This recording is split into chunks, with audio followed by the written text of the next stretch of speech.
Here we have a 2026 Ford Mustang Ecoboost. Currently all stock, as you can tell. We're going to change that up a little bit. We're going to take the rear mufflers off and tips and install some single chamber V2 mufflers, maybe a full bore on there, some 4.5-inch tips. It'll fill up the gap, as you can see. It'll fill that up to a nice clean look, custom fit.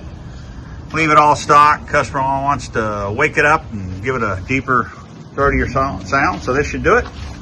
And we'll let you see when we're done. Take two. Definitely looks a little better now. Got the nice custom look. The tips really filled in the rear valance, the big gap that was there with the factory tip. We've got the single chamber V2 mufflers on there. Nice clean installation, as we always do. Sets us apart from everybody else, I'd say. 30 plus years in the business. It's all stock up front. Customer just wants to wake it up a little bit. Doesn't want all that straight pipe noise, so it should just give it a little purr. Let's see what it sounds like.